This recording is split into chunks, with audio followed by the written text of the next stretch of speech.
किसी ने सच ही कहा था कि हम सच बोलेंगे और हमें मार दिया जाएगा। हमें हमारे बच्चे और परिवार देखना है, इसीलिए हम झूठ का सहारा लेके अपने बच्चों का पालन पोषण करेंगे। और यही हुआ हमारे मुकेश चंद्राकर भाई के साथ। आज बात करेंगे हम मुकेश चंद्राकर, जो कि छत्तीसगढ़ के थे।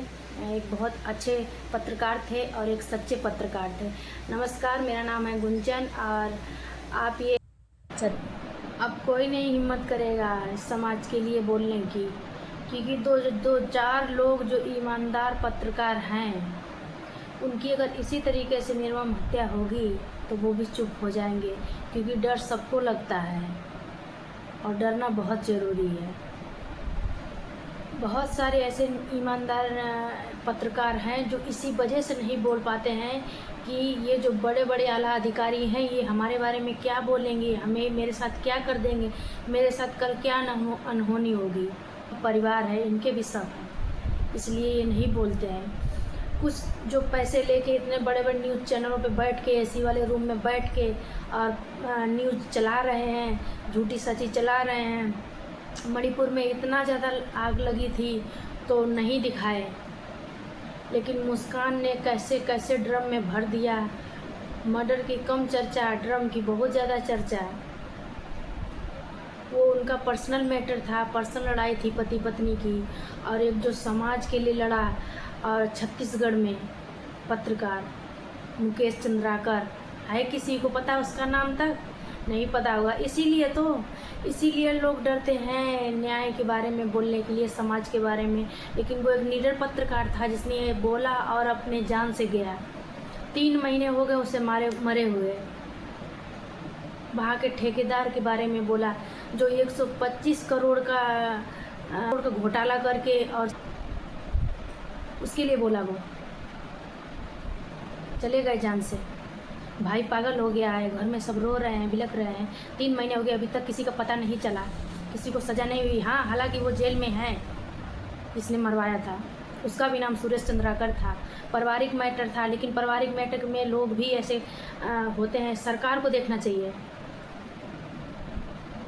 किस तरीके से उसको मार के और सेप्टिक टैंक में उसकी लाश भर दी गई। जब वो घर वालों को पता चला तो गुमशुदगी का रिपोर्ट लिखवाए तो पता चला कि वो तो सेप्टिक टैंक में भर दिया ठेकेदार ने। खाना पे बुलाया था, 2-3 दिन से बात कर रहा था कि आ जाइए आपसे बात करनी है मुकेश जी ने टाला। जब टाला तो फिर एक दिन वो मान गए कि चलिए ठीक है आते हैं, और धोखे से मार के सेप्टिक टैंक में चुनवा दिया। उसको कोई नहीं जानता है, किसी न्यूज़ चैनल वालों ने नहीं चलाया है। जो बड़े बड़े पत्रकार बैठे हैं, सारे पत्रकारों को मैं नहीं बोल रही हूँ, लेकिन ज़्यादातर पत्रकार चाटुकारिता ही करते हैं, झूठी न्यूज़ें चलाते हैं। जब जहाँ ज़रूरत रहती तो वो नहीं चलाते हैं। कितनी बुरी तरीक़े से, कितनी बेरहमी से हत्या कर दी मुकेश की। उन्होंने यही तो दिखाया था कि देखिए ये सड़क 225 करोड़ की जो टेंडर पास हुआ है उतने की सड़क है, यही तो दिखाया था उन्होंने। क्या सच्चाई, अगर हम सच बोलेंगे तो हमें मार दिया जाएगा।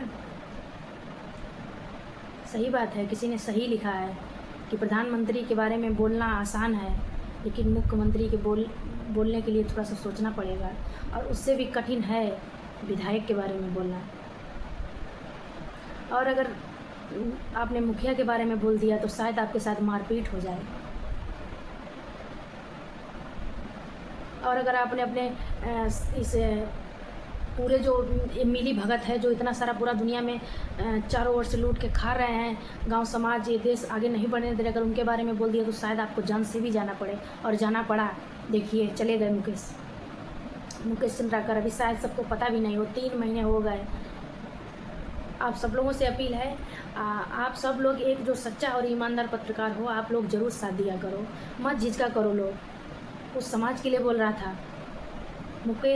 मुस्कान का तो पूरा दुनिया में न्यूज़ फैल गया। वो पारिवारिक एक मैटर था, लड़ाई झगड़ा था, वो आपसी संबंध थे उन सबों के। लेकिन ये पत्रकार जो तो देश के लिए बोला, समाज के लिए बोला, लेकिन ये समाज क्या मिला बदले में मुकेश को? उनके लिए भी एक आप सब लोग आगे बढ़िए, आवाज़ उठाइए। कम से कम ज़्यादा कुछ नहीं कर सकते हैं तो ऐसे न्यूज़ हैं, ऐसे चैनल हैं, ऐसे जहाँ ये चीज़ें न्यूज़ें दिखाई जाती हैं, उन सबका तो सपोर्ट करिए आप लोग। एकजुट होके जब ऐसी बातें आई तो आप सब लोग एकजुट के इकट्ठे हो जाया करिए। कि समाज ही, अगर समाज, जैसे अब बताइए, सब लोग कहते हैं कि न्यूज़ झूठ चला दी, इन लोगों ने पैसे खाते हैं, चटुकारिता करते हैं, तो सच्चाई बोलने पे ये होता है तो कैसे? अरे हम लोग ऐसे देश में जी रहे हैं, ऐसे देश में रह रहे हैं जहाँ पे कोई किसी की सुनता ही नहीं है, कोई किसी को जानता ही नहीं है। अगर जानता तो इस आज़ाद देश में एक पत्रकार की मौत नहीं होती इतनी बेरहमी से, जिसके सर में 15 चोटें आई हैं, जिसका कलेजा फाड़ दिया गया है, दिल निकाल लिया गया है। ऐसे नहीं होता। ऐसे ही नहीं बाबर आके कोई भी आके और पूरे देश को मार के चले गए, झगड़ा करके, ये लड़ाई करके, दुनिया खून बहा के चले गए। यहाँ किसी को किसी की पड़ी ही नहीं है, तो कैसे देश आगे बढ़ेगा जब तक हम सब एकजुट नहीं होंगे। अगर हमारी ये न्यूज़ आपको ये हमारी जानकारी अच्छी लगी हो तो प्लीज़ हमारे चैनल को सब्सक्राइब करें, लाइक करें और ये ज़्यादा से ज़्यादा शेयर करें, ताकि लोग जो अभी तक नहीं जान पाए हैं मुकेश चंद्राकर भाई के बारे में वो जान पाएँ। Thank you so much. फिर मिलते हैं एक नए टॉपिक के साथ, नई न्यूज़ के साथ और सच्चाई के साथ।